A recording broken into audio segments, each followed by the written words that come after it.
सच्चिदानंद भगवान की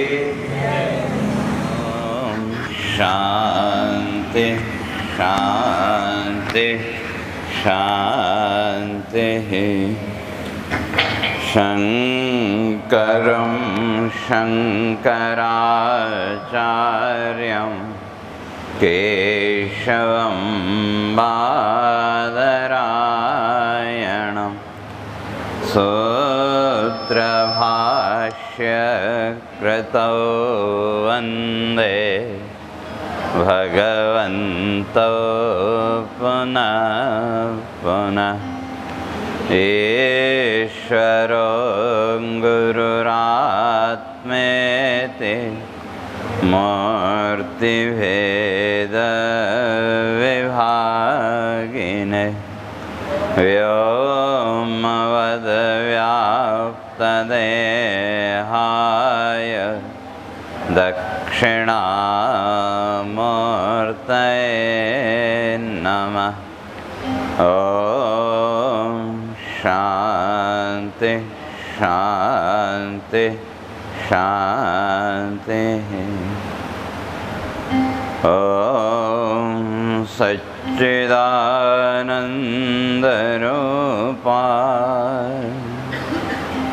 विश्वोत्पत्त्यादिहेतवे तापत्रय विनाशाय श्रीकृष्णाय वयं नमः। जन्माद्यस्य यतोऽन्वयादितरतश्चार्थेष्वभिज्ञस्वराट् तेने ब्रह्महृदायादिकवये मुह्यन्ते असुरयः। तेजो वारिमृदां यथा विनिमयो यत्र त्रिसर्गो मृषा धाम्ना स्वेन सदा निरस्तकुहकं सत्यं परं धीमहि। धर्मं प्रोजितकेतवोऽत्र परमो निर्मत्सराणां सताम् वेद्यं वास्तवमत्र वस्तु शिवदं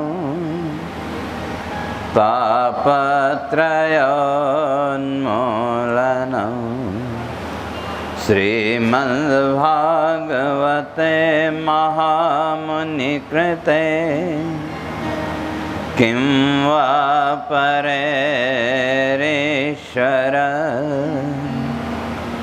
सद्यो हृद्यवरुध्यतेऽत्र कृतिभिः शुश्रूषुभिः तत्क्षणात्।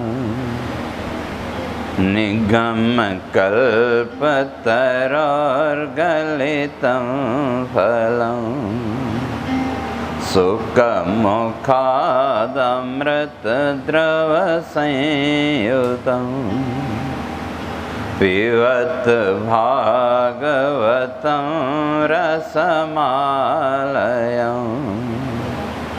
मुहुरहो रसिका भुवि भावुका।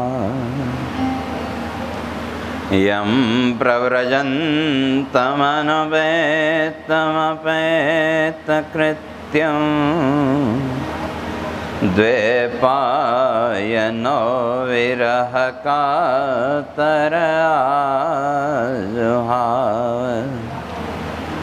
पुत्रेति तन्मयतया तरवोऽभिनेदो तं सर्वभूतहृदयं मुनिमानतोऽस्मि।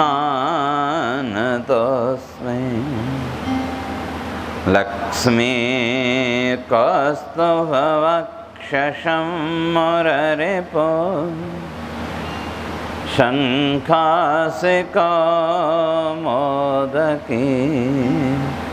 हस्तं पद्मपलासताम्रनयनं पीताम्बरं सार्गिणं मेघश्याममुदारपीवरचतुर्बाहुं प्रधानात् परं श्रीवत्साङ्कमनाथनाथममृतं वन्दे मुकुन्दं मुदा।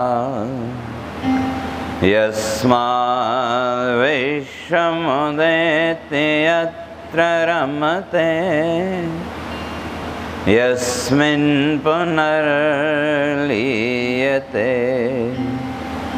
भासा यस्य जगद्विभाति सहजा नन्दोज्ज्वलं यन्मः शान्तं शाश्वतमक्रियं यं पुनः भावाय भूतेश्वरं द्वैतध्वान्तमपास्य यान्ति कृतिनः प्रस्तौमितं पुरुषं प्रस्तौमितं पुरुषं।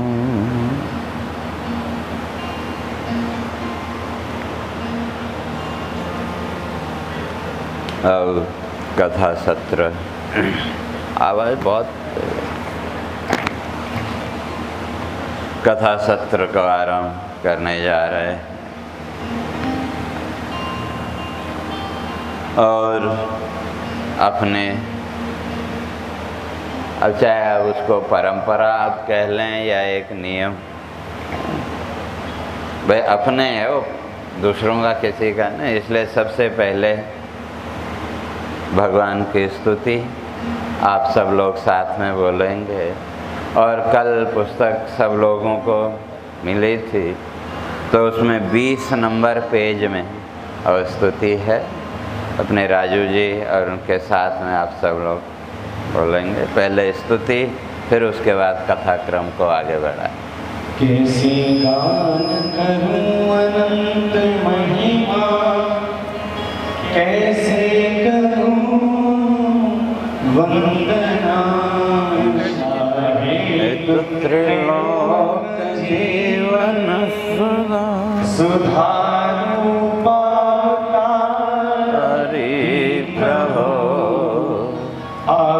आविर्भूत अनेक रूप जग में, धाता त्रिलोकी प्राणी अमृत का पथिक तू है दाता सदा। हे सृष्टा जग पूर्ण नाम समही, उद्भूत है दीखता। हे संसार असार सार तुमसे, निर्वाह पाका विभो, धाता साधक ध्यान योग बल से, पाते सदा आपको। होता इस प्रश्न काल कर्म गुण का, मर्म यदि धारणा। विश्वात्मा शरणार्थ आश्रय सखा, धाता करूं वंदना। हे आक्रांत भया भय से संसार सारा यहाँ ब्रह्मा वेद परार्थ आयुष जयी हैं भीत होते यहाँ कैसे से भौतिक में संदेह गणना पाए महत्ता यहाँ होता चित्त प्रशांत भक्ति पथ से निर्वाण पाता वहाँ हे ज्ञान से आपके कृपा शरण जो स्वीकार लेता यदा पाता बंधन मुक्ति देह जड़ता निर्वाण पाता बदा है सारा सारा जगनासवान सुख की मिथ्यारथा वंचना हे सर्वेश्वर विश्व त्याग तुमको ध्याओ प्रतिज्ञा विभो हे विश्वात्म सदा त्रिधा गुणमयी उद्भूत लीला विभाग माया भासित विश्व मूर्तिमय है सत्वादि से आपका ज्ञानी सत्व उपासना नित करे वैकुंठ पाए सदा आत्मानंद विवाह सुखालय प्रदा वैकुंठ की है छटा पीड़ा राजस तामसी गुणमयी दीदी सदा साधना देते सात्विक साधना सुख सदा होती नहीं वंचना ज्ञानी तो भय मुक्ति है तो करते हैं इस आराधना त्यागी राजस तामसी गुणमयी भोगार्थ की वंदना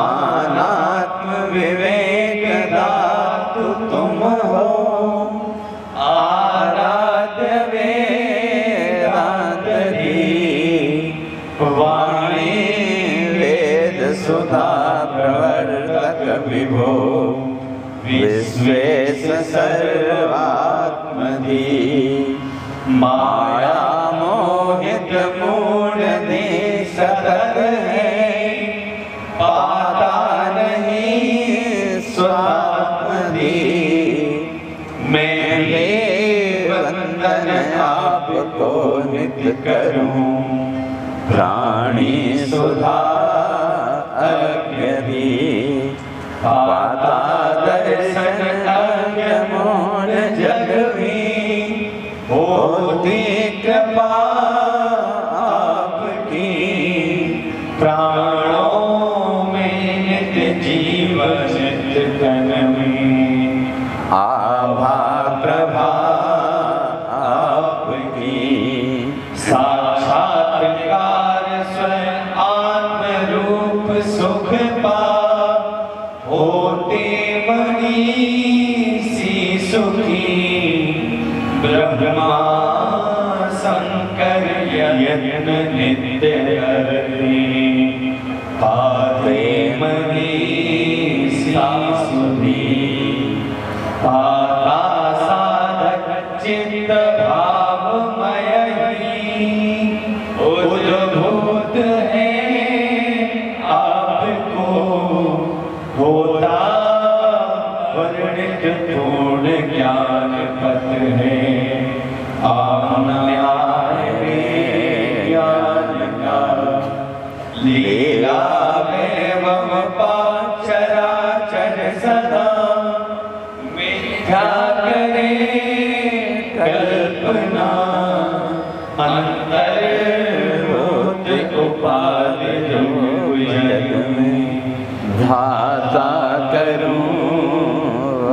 वंदना धाता करूं वंदना धाता करूं वंदना।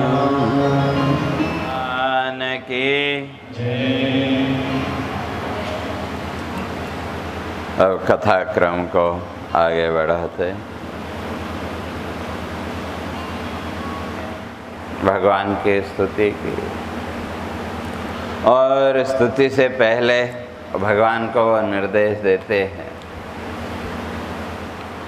इसलिए जब तक मेरे शरीर में प्राण हैं का तब तक आप मेरे सामने खड़े रहो। और भीष्म जी ने स्तुति की, स्तुति बड़ी सुंदर है, और उस स्तुति में पूरे महाभारत का वर्णन, इसलिए वहाँ भीष्म में स्तुति में भीष्म जी स्पष्ट करते हैं का नहीं कामना जग जीवन की, का मुझे संसार की इच्छा नहीं है, बहुत देख लिया। और कितनी पीढ़ी तक? 4 पीढ़ी।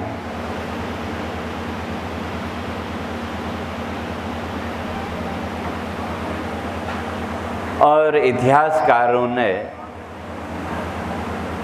वहाँ गणना की कि जिस समय भीष्म ने प्राण त्यागे उस समय उनकी उम्र कितनी थी?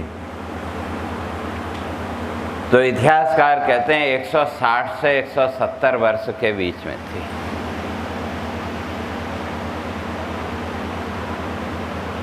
क्योंकि जो कौरव पांडव हैं उनकी ही उम्र 60-70 वर्ष की हो जाती है जब महाभारत का युद्ध हुआ था।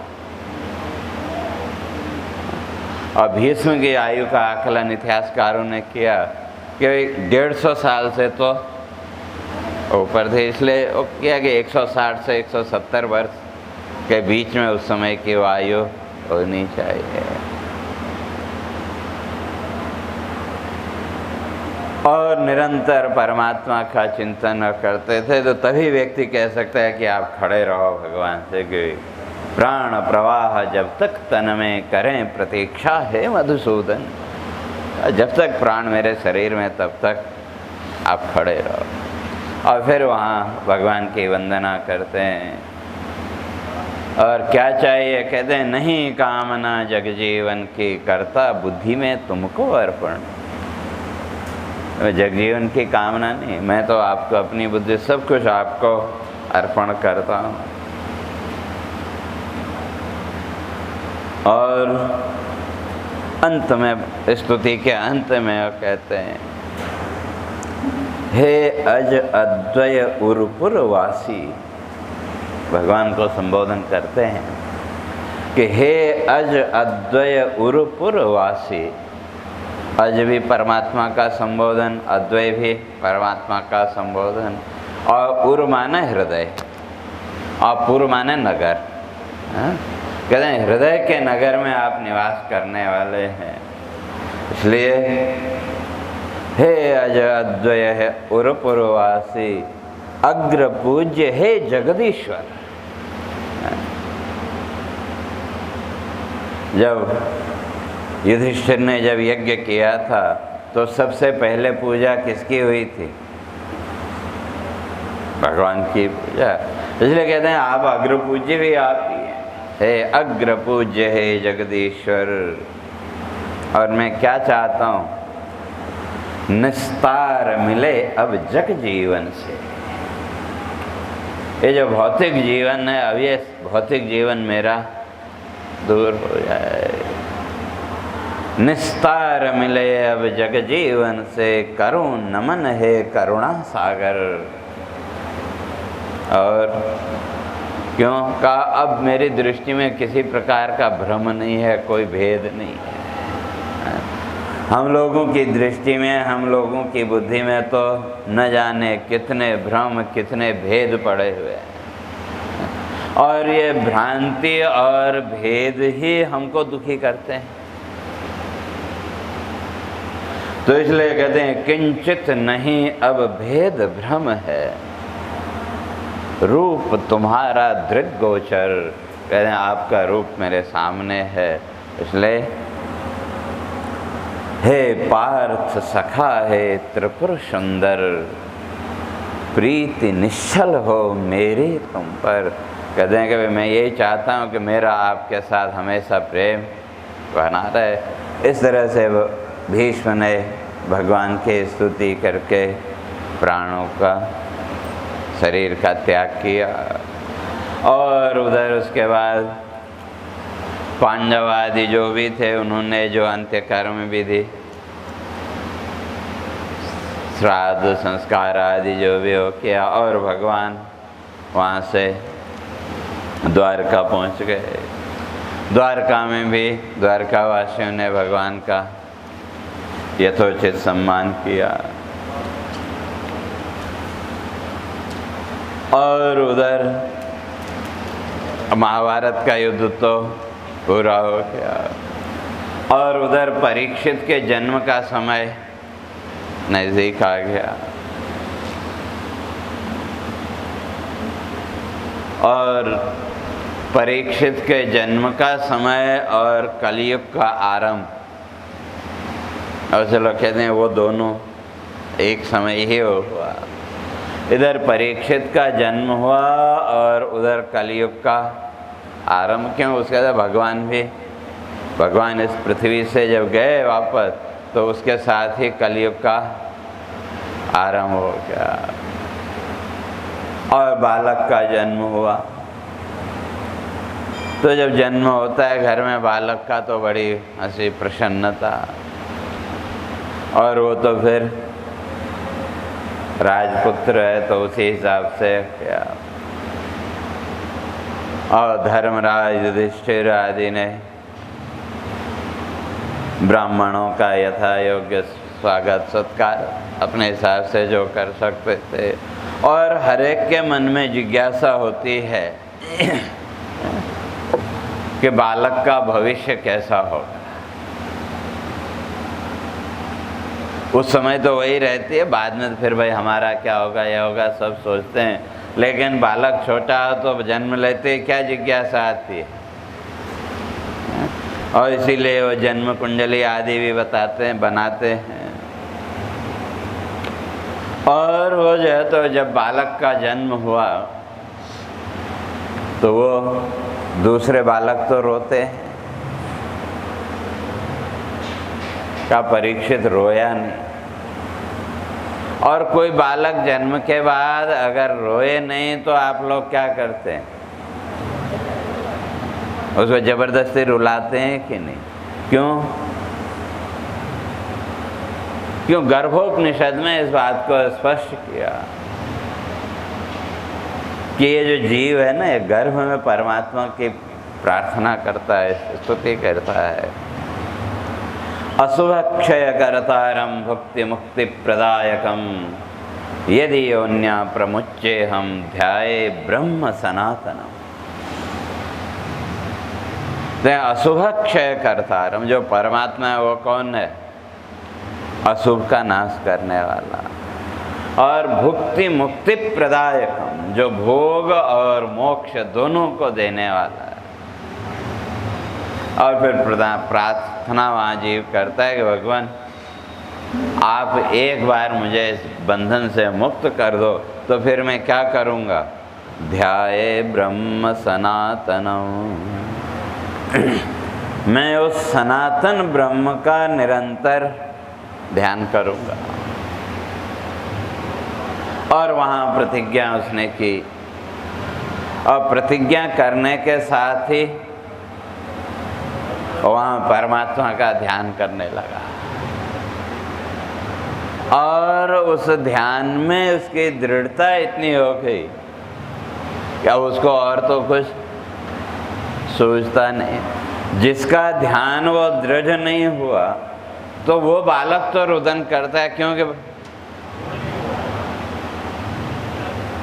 बालानाम रोदनम बल, जो बच्चे हैं उनका बल क्या है? वही है, और तो वो कुछ कर नहीं सकता। तो वो रुदन भी वास्तव में उसकी परमात्मा से प्रार्थना ही है कि इस संसार के बंधन से मुझे बचाओ। और जो नहीं रोया तो उसका वो थोड़ा ध्यान उसका दृढ़ हो गया। और अगर वो बालक परमात्मा के ही ध्यान में रहा तो हमारे किस काम का। तो इसलिए जबरदस्ती उसकी उस ध्यान वृत्ति को तोड़ते हैं कि नहीं, क्योंकि एक बार वो वृत्ति टूट गई फिर तो आगे टूटती ही रहेगी। तो वो जो बालक था जब जन्मा तो कहते हैं कि वो जो है तो वहाँ निरंतर वो देखने लगा।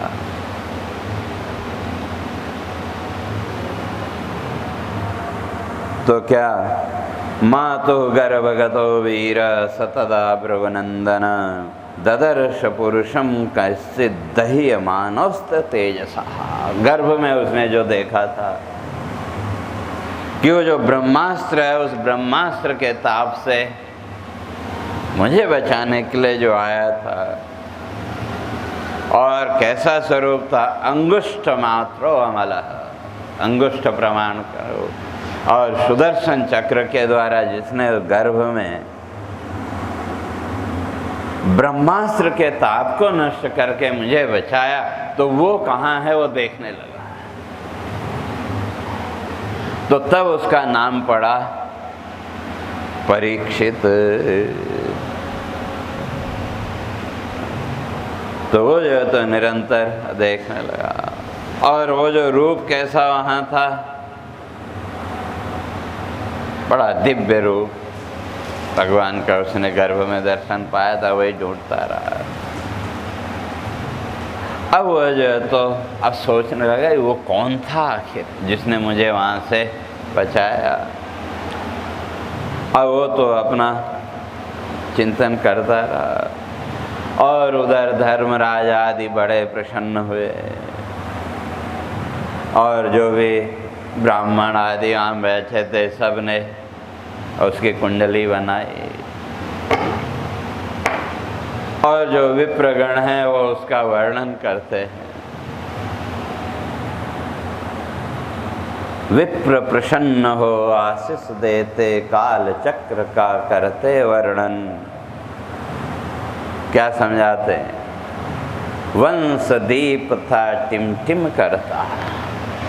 टिमटिम माने वो दिया होता है ना, दिया जब आखिरी समय दीपक का रहता है तो कभी थोड़ा तेज होगा, कभी कम होगा, खुद तेज होगा, कभी कम, तो उसको हिंदी में बोलते हैं टिमटिम करना। वंश दीप था टिमटिम करता, विष्णु कृपा से पाया जीवन। कहते हैं ये जो बालक है इसको जो जीवन मिला है ये विष्णु की कृपा से मिला है। क्यों, वंश का आखिरी हो था, बाकी तो सब युद्ध में मारे गए। और फिर जो है तो उसका वर्णन करते हैं, उसके भविष्य का, उसकी जन्म कुंडली का। होगा यशस्वी ईश भक्त यह, कल भी आप लोगों ने सुना था, इसलिए पूर्व पीठिका में फिर से सुन रहे हैं। तो परीक्षित के जीवन का काल चक्र का वर्णन ब्राह्मण लोग करते हैं कि भाई क्या क्या होगा।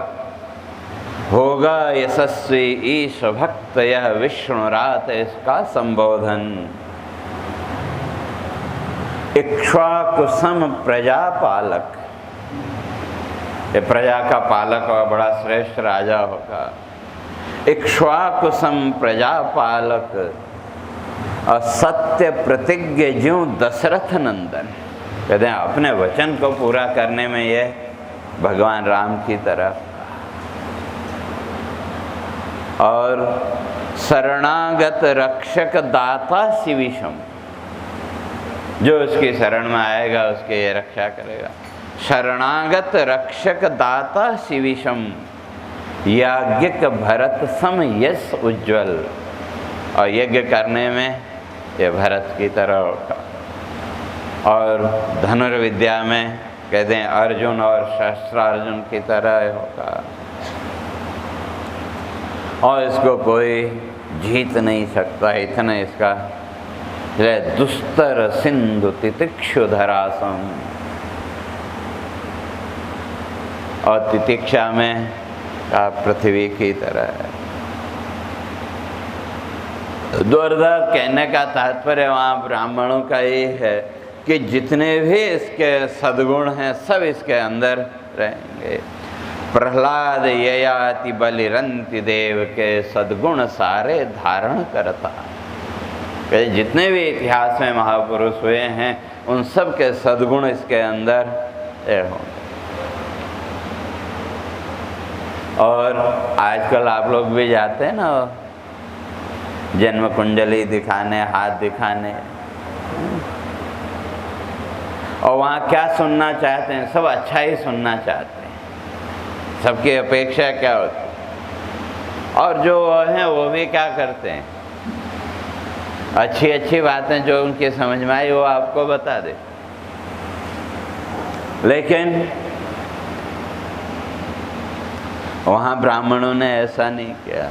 पहले जो उसका था बताया, फिर आगे क्या होगा वो भी बताते हैं। ये तो सब अच्छी बातें हैं, लेकिन अच्छा जो नहीं है कहा वो भी सुनो। द्विज सुत सापित मृत्यु तक्षक्षे, इसको द्विज सुत सापित, ब्राह्मण के पुत्र से इसको श्राप मिलेगा। और मृत्यु तक्षक्षे, तक्षक के द्वारा इसको मृत्यु मिलेगी। और हरि शरणागति आत्मचिंतन, और जब ये पता लगेगा तो ये परमात्मा की शरण में आत्मचिंतन में इसकी प्रवृत्ति होगी और महर्षि सुखदेव से ये आत्मज्ञान प्राप्त करेगा और संसार के बंधनों से मुक्त हो जाएगा। और उधर जन्म लग्न का फल बतला कर चले ब्राह्मण अपने धाम। ख्याति लब्ध वह बालक जग में, था परीक्षित उसका नाम। उसका नाम क्या पड़ गया फिर बाद में? परीक्षित, क्योंकि वो निरंतर उसी परमात्मा को इसने वही खोजता रहा कि वो कौन था जिसने अस्त्र ताप से मेरी रक्षा की। और उधर फिर भगवान ने द्वारिका की ओर सभी से अनुमति लेकर के उन्होंने प्रस्थान किया। और उधर विदुर जी, उसी समय विदुर जी का भी वहाँ आगमन हुआ, क्योंकि युद्ध के समय शकुनी आदि सब ने उनको क्या किया था? दुत्कार दिया था। और विदुर जी भी तीर्थ भ्रमण करके जब हस्तिनापुर पहुँचे तो तब तक युद्ध तो समाप्त हो चुका था। हस्तिनापुर पहुँचे तो धर्मराज ने उनका स्वागत किया, आपस में कुशल क्षेम पूछी।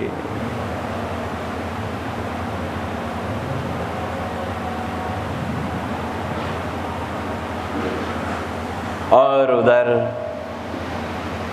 जब कुशल क्षेम पूछी तो द्वारिका के नाश का समाचार उन्होंने नहीं सुनाया। बाकी सब बातें तो धर्मराज को बता दी, लेकिन द्वारिका समुद्र में डूब गई इत्यादि वो समाचार उन्होंने नहीं बताया। वो तो बाद में अर्जुन आके समाचार देगा।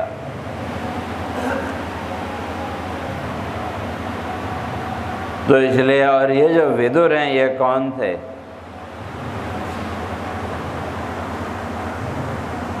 मांडव्य ऋषि से शापित होकर यम था विदुर रूप में आया।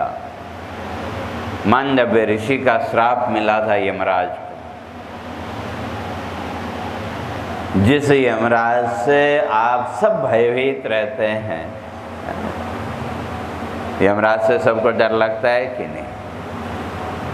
लेकिन मांडव्य ऋषि ने उसी यमराज को श्राप दिया था, कहा कि तुम शूद्र योनि में तुमको जन्म लेना पड़ेगा। महाभारत में कथा आती है, ये तो मांडव्य ऋषि अपने तपस्या कर रहे थे। एक राजा के यहाँ चोरी हो गई। अब जब चोरी हो गई तो राजा के सैनिकों को पता लगा, तो राजा के सैनिक के पीछे दौड़े, चोरों के पीछे। अब चोरों को लगा कि भाई अब बचने की तो कोई गुंजाइश दिखती नहीं है, तो इसलिए एक गुफा में मांडव्य ऋषि तपस्या कर रहे थे, तो चोरी का जो भी सामान था वो उस गुफा में फेंक करके चोर भाग गए। ये तो अपने ध्यान में बैठे हुए हैं। और उधर पीछे से सैनिक आए तो देखा सामान तो सब यहाँ, चोरी का माल तो सब यहाँ पड़ा है, और ये जो तो देखो ढोंगी बन के बैठ गया है। तो सामान भी उन्होंने इकट्ठा किया, और जो मांडव्य ऋषि थे उनको दोनों तरफ से पकड़ के और लेके गए, लेकिन वो तो अपने ध्यान में मस्त थे।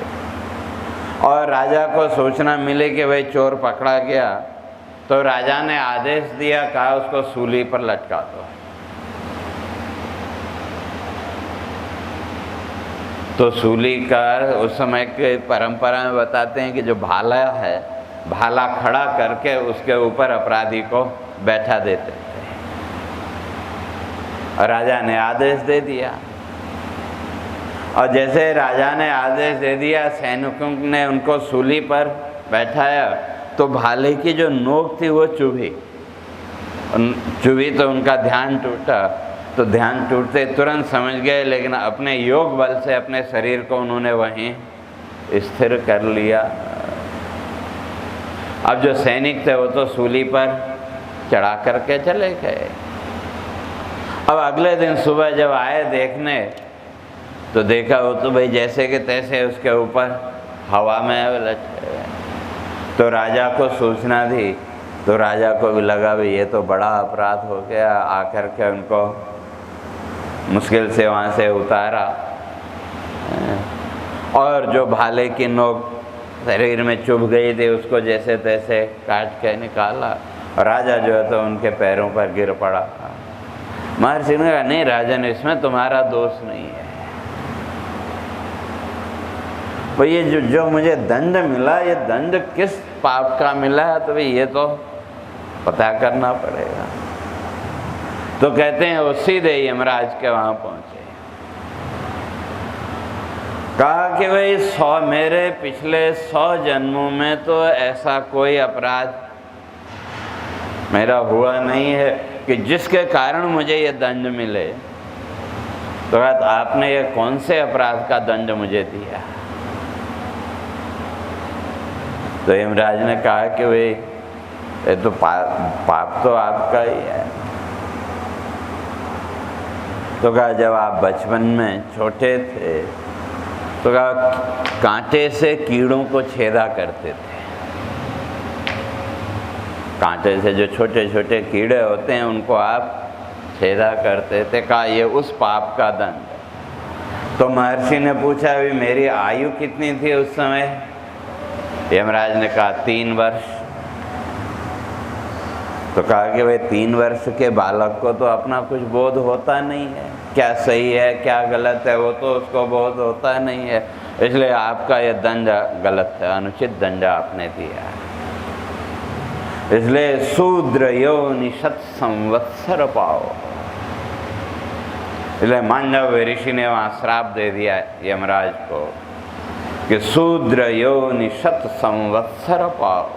का 100 वर्षों तक आपको शूद्र योनि में, क्यों आपने गलत न्याय किया, गलत दंड दिया, इसलिए इसका दंड यह है कि आपको 100 वर्षों तक शूद्र रूप में इस पृथ्वी पर रहना पड़ेगा। और तब जो है तो कर्म व्यवस्था वहाँ फिर बदली गई। इसलिए वहाँ फिर एक व्यवस्था बनाई गई। तो क्या किया प्रश्न तब यम से ऋषि ने, किया प्रश्न तब यम से ऋषि ने, दंड यह किस पाप का? आपने जो दंड दिया कौन से पाप का दिया? तो यमराज ने तब बचपन में कुछ से कीट को बीधा, दंड यह उस पाप का। तब कहते हैं बोध नहीं बचपन में होता, अनुचित है यह दंड आपका, आपका यह दंड ठीक नहीं है।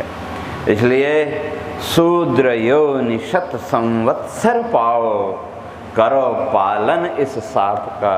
कहा अब तुम इस श्राप को जो है तो पालन करो। और तब शोधन हुआ तब कर्म मर्म का, कर्म गति प्रताप का।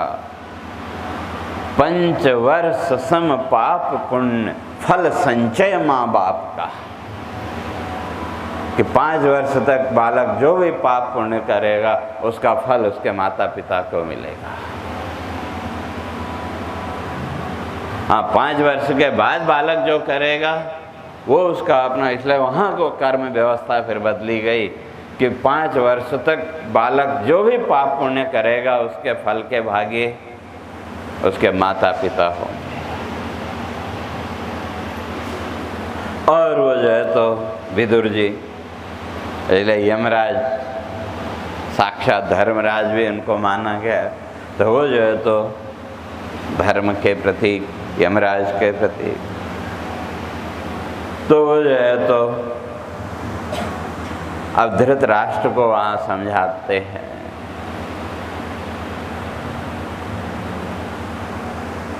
क्योंकि पांडव तो अब राज्य कार्य में व्यस्त हो गए, तो इसलिए अब धृतराष्ट्र को समझाते हैं, क्यों भाई तो है ही। तो कहा चलो यहाँ से झटपट राजन। धृतराष्ट्र कहते हैं राजन चलो यहाँ से, अब यहाँ तुम्हारा क्या रखा है, चलो यहाँ से झटपट राजन, मृत्यु काल को लो पहचान। नहीं यहाँ है कुछ भी अपना, काल जगत में है बलवान।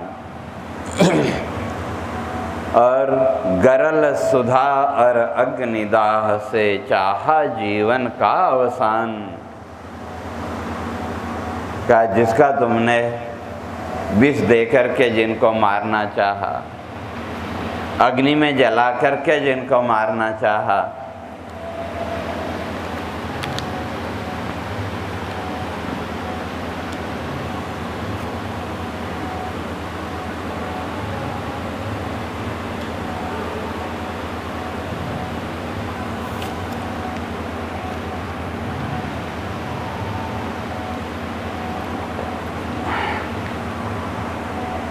तो अगर तुम अभी उन्हीं के आश्रय में बैठे हुए और पांडवों के साथ क्या क्या किया वो सब ध्यान रख के सुनना, क्यों हर एक चीज़ की व्याख्या करने जाएंगे तो फिर बहुत समय जाए। तो इसलिए धृतराष्ट्र या कौरवों ने पांडवों के साथ क्या क्या किया तो वो सब उसको समझा रहे हैं। गरल सुधा और अग्निदाह से, गरल माने विष, भीष्म को विष दिया, वो भीम को जहर दिया था कि नहीं, और लाक्षाग्रह, और जुए में छल से सब कुछ छीन लिया। तो इसलिए वो धृतराष्ट्र को समझाते हैं, गरल सुधा और अग्निदाह से चाहा जीवन का अवसान। छल से छीना वैभव जिनका, सुत दारा का किया अपमान। सुत दारा मैंने पुत्र वधू, सुत दारा का किया अपमान। उनके ही तुम होकर आश्रित, क्यों हो जीते स्वान समान। का जिनके लिए तुमने इतना हो किया, फिर उन्हीं के तुम आश्रित होकर के क्यों जी रहे हो, क्यों हो जीते स्वान समान। सुहृद सारे मरे तुम्हारे, फिर भी मोहित तुम नादान। इसलिए भोग लालसा अब भी प्रबल, नहीं काल का तुमको ज्ञान। जो है तजता मोह माया को, होता मनुज वही महान। मोह माया में फंसा हुआ व्यक्ति महान नहीं गिना जा सकता, महान वही है, कहते हैं जो इस मोह माया से अपने को ऊपर उठा ले। इसलिए तो क्या करो, ममता के बंधन को काटो, करो ज्ञान का अवसंधान।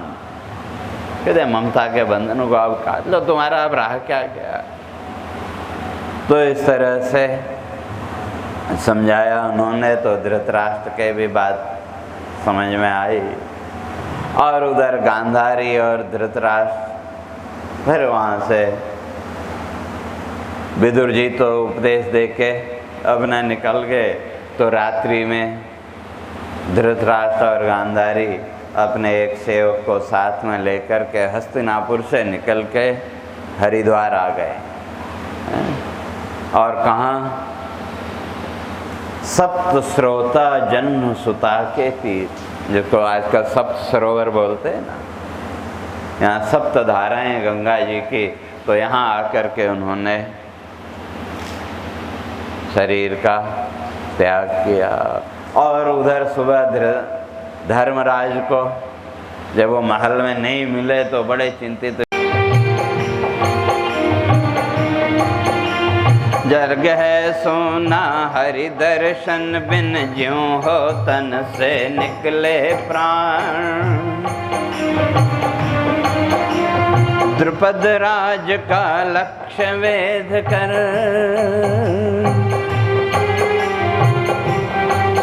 द्रुपद राज का लक्ष्य वेद कर हुआ गर्वित था मैं नादान।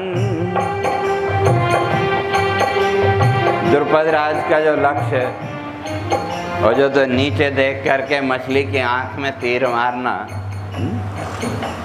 द्रुपद राज का लक्ष्य वेद कर हुआ गर्वित था मैं नादान।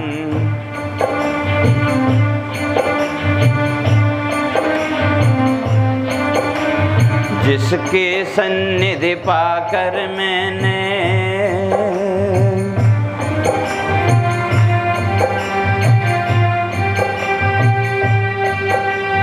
जिसकी सन्निधि पाकर मैंने दिया अग्नि को खांडव दान।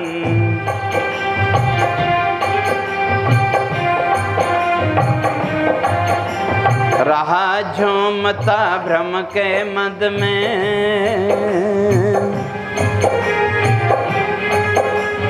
रहा झूमता भ्रम के बल में, बल उसको मैं अपना मान। 10 तो इसलिए खांडव को करना। और क्या क्या? 10 सहस्र गज भीम बल कौतुक। भीम का जो बल था कितना था? 10,000 हाथियों के बराबर। तो कहते हैं वो भी तो भगवान की कृपा, उसके बिना तो वो संभव नहीं हो सकता। और जरासंध को मृत्यु वरदान, मय दानव का रचना कौशल, त्रिभुवन करता यश गुणगान। और क्या? मिला अभय था जिसके बल से,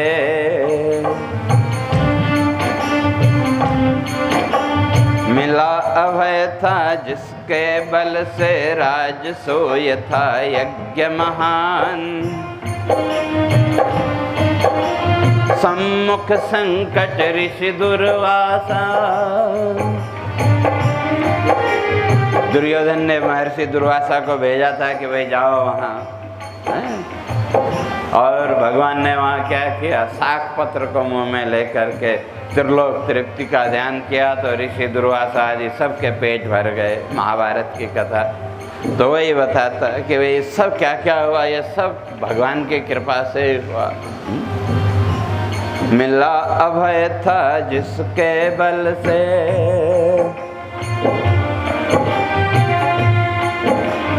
मिला अभय था जिसके बल से, राजसूय था यज्ञ महान।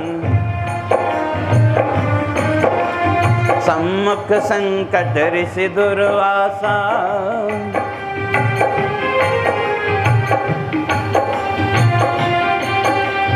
सम्मुख संकट ऋषि दुर्वासा, करते रक्षा तब भगवान।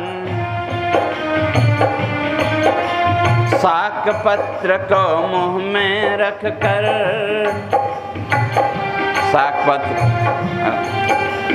शाक पत्र को मुंह में रख कर, त्रिलोक तृप्ति का करते ध्यान। तृप्त हुआ मुनि मंडल सारा, तृप्त हुआ मुनि मंडल सारा, पुण्य सलिल में कर स्नान।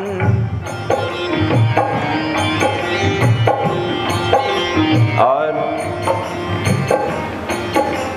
शिव ने होकर विस्मित तेज से, पाशुपत था दिया था दान। पाशुपत अस्त्र दिया जब भगवान के साथ युद्ध हुआ। और फिर आगे कहता है, जिसकी कृपा से था पाया,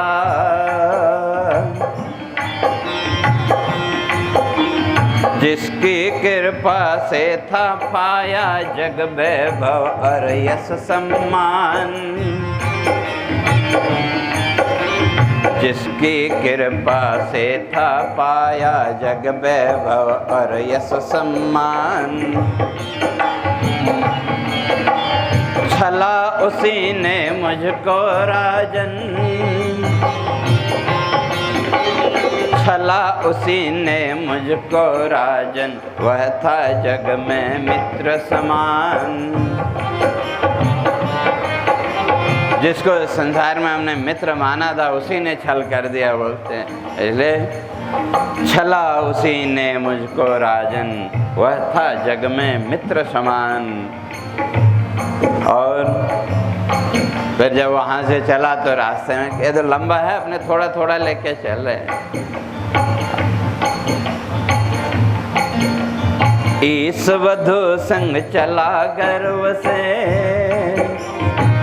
जब वो गोपियों को साथ में लेके आ रहा। ईश वधु संग चला गर्व से, बलशाली मैं खुद को मान।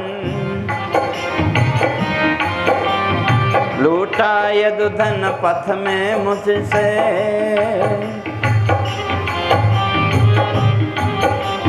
लूटा यदु धन पथ में मुझसे,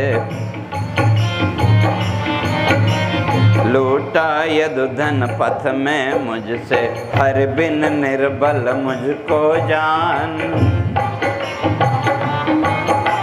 और द्वारिका का क्या संदेश, तो आगे कहता है, विप्रशापित पुरी द्वारका। क्यों ब्राह्मणों का शाप मिला था। विप्रशापित पुरी द्वारका, सब जन करते मदिरा पान। हुआ नष्ट मद मोहित यदुकुल, हुआ नष्ट मद मोहित यदुकुल, चक्र काल का है बलवान। तो इस तरह से अपने मार्ग का वर्णन अर्जुन ने किया। और उधर भगवान की कृपा से कहते हैं, अर्जुन को जो भगवान ने महाभारत के समय गीता का उपदेश दिया था, वो ज्ञान उसके अंदर फिर से प्रकट हुआ। और भगवान अपने धाम चले गए, ये जान करके जो कुंती है, उसने भी सब संसार का माया मोह आदि छोड़ करके वो भी परमात्मा के ध्यान में लग गई। और उधर जाए तो फिर जब धर्मराज ने भी देखा कि भाई अब समझ गया, तो इसलिए सारा राजपाट परीक्षित को दे करके वो द्रौपदी और पांचों भाई अपने उत्तर दिशा की ओर उन्होंने प्रयाण किया। और परीक्षित राजा बन गया, तो राज्य में सब कुछ ठीक ठाक चल रहा था। तो एक दिन नगर में भ्रमण करते समय तो एक आश्चर्य देखने को उसको मिला। तो क्या आश्चर्य, का धर्म एक पग पर चलता। कहते हैं जो धर्म था उसका एक पैर, और जो पृथ्वी थी वो जैसे बच्चे के बिना माँ रुदन करती है, उस तरह से रुदन करते हुए उसने देखा। तो पहले तो धर्म ने पृथ्वी से उसका हाल चाल जाना, आपसे वार्तालाप हुआ। तो धर्म जो है तो पृथ्वी से पूछता है, वे तुम क्यों दुखी हो? तो पृथ्वी कहती है, मैं तो इसलिए दुखी हूँ कि अब जो है तो ब्राह्मणों के द्वेषी, ब्राह्मणों के विद्रोही और अधर्मी लोग मेरा भोग करेंगे, मैं इसलिए दुखी हूँ। और भगवान के जाने के साथ ही मेरा भी जितना वैभव था, ऐश्वर्य था, वो भी सब समाप्त हो गया।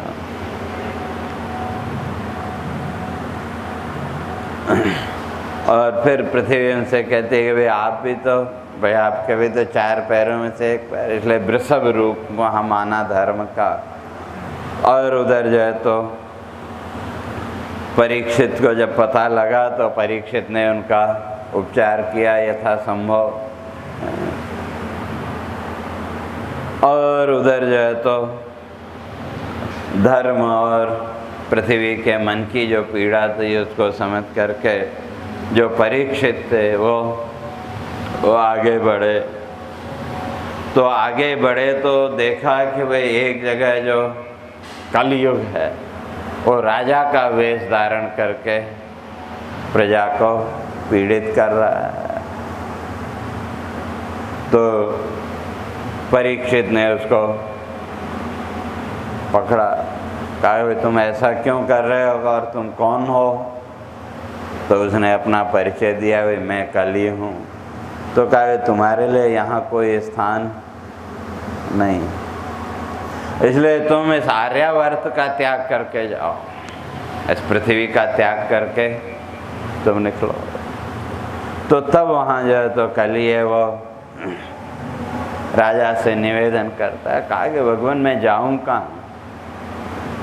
मैं इस पृथ्वी लोक में जहाँ भी जाऊँगा, जहाँ भी देखता हूँ, सब जगह आपका धनुष बाण ही मुझे दिखाई देता है। इसलिए मेरे रहने के लिए कोई जगह मुझे बता दो तो मैं अपना शांति से रहूँगा। तो तब राजा ने उसको 4 स्थान दिए। तो कौन कौन से? द्यूत, मध्य और हिंसा नारी। द्यूत जुआ, जहाँ जुआ होता हो, क्या वहाँ तुम्हारा स्थान रहेगा? या दूसरे शब्दों में कहें तो असत्य, जहाँ असत्य है क्या वहाँ तुम्हारा स्थान रहेगा? और मद, जहाँ अहंकार है क्या वहाँ तुम्हारा स्थान रहेगा? और क्रूरता, क्रूरता जहाँ है तो वहाँ तुम्हारा स्थान रहेगा। और व्यभिचार, व्यभिचार जहाँ होगा कहा वो 4 स्थान राजा ने उसको दिए। फिर जो है तो कलयुग हाथ जोड़ के खड़ा हो गया, कहा कि भाई ये तो ठीक है 4 स्थान आपने दिए तो मैं इनको स्वीकार करता हूँ, लेकिन ये चारों में से कोई एक अच्छा स्थान भी तो मुझे दे देते। भाई जो चारों स्थान है ये तो क्या है, सज्जनों के लिए, सभ्य लोगों के लिए तो ये निंदित स्थान है। तो तब राजा ने उसको सोने पर कहा कि भाई सुवर्ण में 5वां स्थान राजा ने उसको दिया। और जो स्वर्ण है आजकल तो बहुत लोगों को है, लेकिन वो स्थान किसका है? वो कली का है। और जो स्वर्ण है उसका एक नाम है अग्निविष्ठा। विष्ठा माने मल। सुबह बाथरूम में जाते हैं कि नहीं, वो सब गंदगी निकालते हैं कि नहीं, उसको विष्ठा। तो इसलिए जो स्वर्ण है वो क्या, अग्निविष्ठा उसका एक नाम। तो 5वां हम लोगों ने तो उसका बड़ा महत्व का स्थान माना। तो राजा ने जो है तो 5वां स्थान उसको दिया। तो कली जो है तो बड़ा प्रसन्न हुआ। और उधर कहते हैं राजा का कलयुग के साथ कोई द्वेष नहीं था।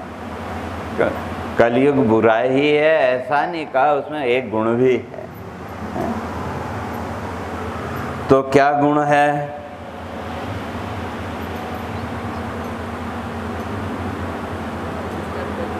तो कलयुग का गुण क्या है? संकल्प पुण्य का फल देता। कहते हैं कलयुग में आपने पुण्य का संकल्प भी अगर कर लिया तो उसी से आपको उसका फल मिल जाएगा। और जब व्यक्ति संकल्प करेगा तो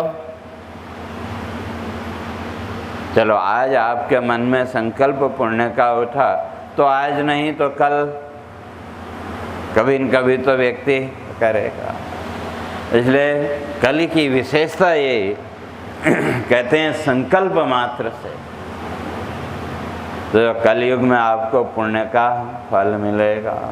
और पाप मांगता कर्म विधान, और जो पाप है पाप का फल तो कर्म के बिना नहीं मिलेगा। तो इसलिए कहते हैं कि ये परीक्षित की संक्षिप्त कथा। और उसी क्रम में फिर एक दिन परीक्षित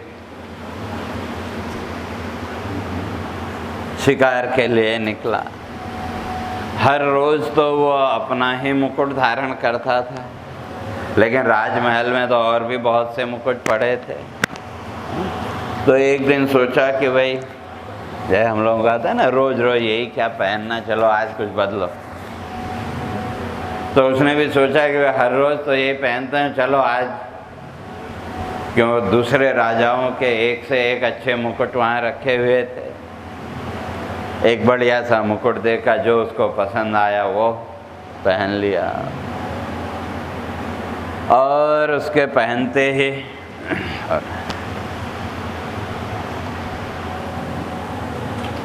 ओम नमः पार्वती पते हर हर महादेव।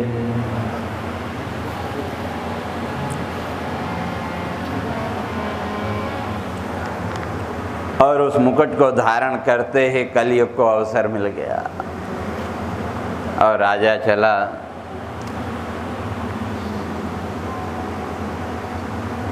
शिकार के लिए निकला, लेकिन कहीं कोई शिकार उसको मिला नहीं। दोपहर हो गई, गर्मी का मौसम, प्यास से तड़पता हुआ समीक ऋषि के आश्रम में पहुंचा। बाहर से आवाज़ दी, लेकिन ऋषि तो अपने ध्यान में बैठे थे। एक दो बार आवाज़ दी, लेकिन अंदर से कोई प्रत्युत्तर नहीं मिला। तो शास्त्र कहता है बुभुक्षितः किम न करोति पापम।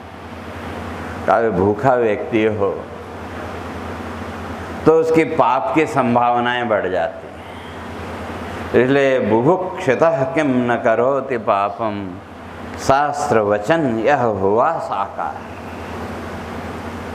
तो क्या किया, पास में एक मरा हुआ सांप पड़ा था, उस सांप को ऋषि के गले में डाल दिया। कहा कि देखें तो सही ये सही अर्थों में ध्यान कर रहे हैं या छल कर रहे हैं। क्यों, अगर छल कर रहे होंगे तो सांप को डालते ही अपने आप उठ के खड़े होंगे,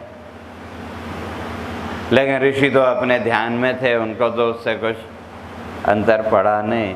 और वहाँ से राजा अपने महल चला आया। और उधर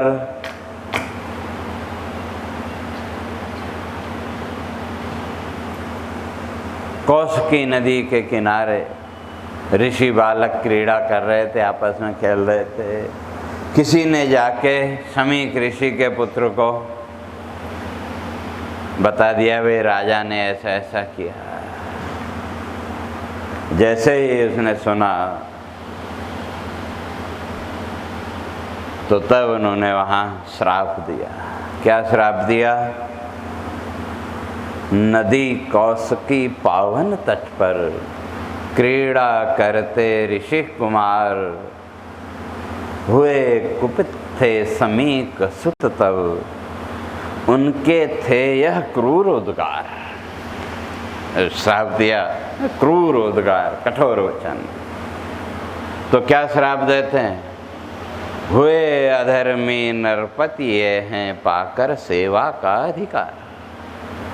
क्यों जो राजा है उसका अधिकार क्या है? सेवा का अधिकार।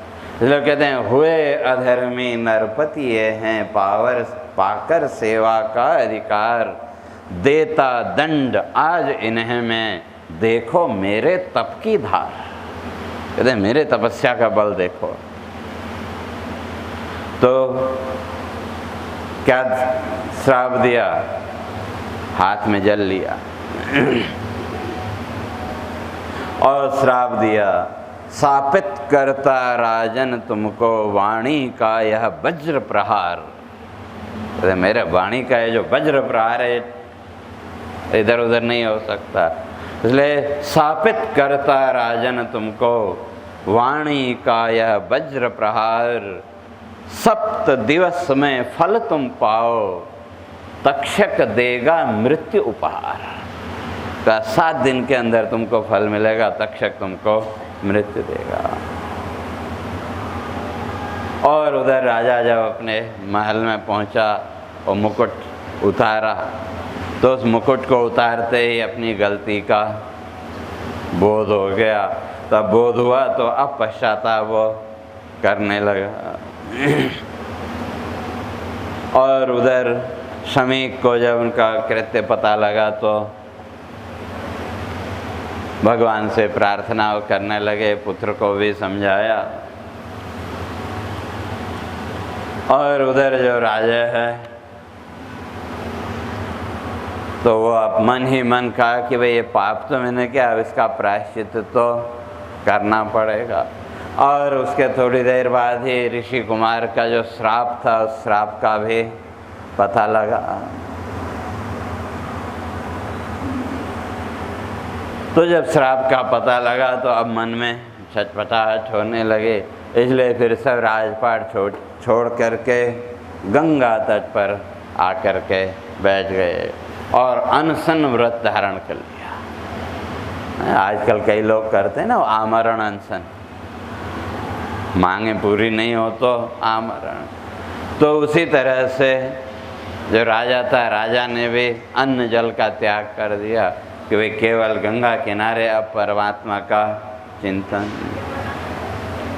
और जैसे ही राजा वहाँ पहुँचे तो उसके साथ ही ऋषि लोग भी वहाँ आए, तो राजा ने सबको प्रणाम किया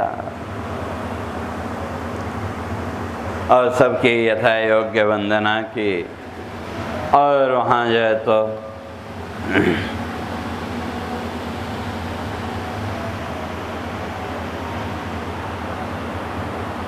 तो जब राजा वहाँ बैठा तो कहते हैं देवलोक से भी उसका जो उद्देश्य था कि संसार के बंधनों से अब तो मुक्त होना है, और देख करके देवताओं ने भी वहाँ पुष्प वर्षा की। और सब राजाओं के सामने फिर राजा परीक्षित उनकी वंदना करते हैं और क्या कहते हैं, सर्व समागत ऋषिवर वंदन। कहते हैं जितने भी आए हुए ऋषिगण हैं इन सबको मैं नमस्कार करता हूँ। सर्व समागत ऋषिवर वंदन, वेद मूर्ति यह धरा शरीर, निश्चल अनुग्रह जगजीवन पर, प्रकटे निर्मल करुणा नीर। कहा आप अपने करुणा दे मुझे। तो इसलिए कहा कि भाई मैं क्या जानना चाहता हूँ आपसे। तो यहाँ राजा फिर ऋषियों से कहता है कि मुझे कुछ ज्ञान की बात बताओ। और क्या जानना चाहता है, क्या है जीव का कर्म जगत में। कहते हैं संसार में जीव के लिए कौन सा कर्म उचित है, क्या है कर्म जीव का जग में, कैसे मृतक है पुण्य फल पाता, निश्चय कहें सब मिलकर मुझको, धर्म कर्म के मर्म विज्ञाता। का आप तो धर्म कर्म के मर्म को सब जानने वाले हैं, इसलिए आप सब लोग निश्चय करके मुझे एक बात बताइए कि भाई जीव का इस संसार में कर्म क्या है, और मृत्यु के बाद हम कहते हैं ना पुण्य फल मिलता है पाप मिलता है। कहते हैं वो जो मृतक है तो कहा उसको वो पुण्य फल कैसे प्राप्त होगा। तो ये जब प्रश्न किया तो कहें उसी समय जो है तो सुखदेव जी वहाँ प्रकट हुए। और सुखदेव जी जब प्रकट हुए तो सभी ऋषियों ने उनका वंदन किया, राजा ने भी उनका वंदन किया। और उसके बाद जो है तो महर्षि सुखदेव जी ने कथा आरंभ की। तो यहाँ तक प्रथम स्कंद की कथा, इसलिए मैंने कहा था ना, प्रथम स्कंद तो एक तरह से भूमिका है, सही कथा तो द्वितीय स्कंद से शुरू होती है। बोलिए सच्चिदानंद भगवान की। तो अब हम इस कथा क्रम को आगे बढ़ाएं, तो उससे पूर्व मैं अपनी रंजू बहन से आग्रह करता हूँ, महाराज श्री जी का पूजन, माल्यार्पण के द्वारा स्वागत, और उसके बाद महाराज श्री जी का आशीर्वचन, क्योंकि आपको भी फिर दूसरी जगह जाना है, तो इसलिए उनका आशीर्वचन, फिर उसके बाद कथा क्रम को आगे बढ़ाएंगे।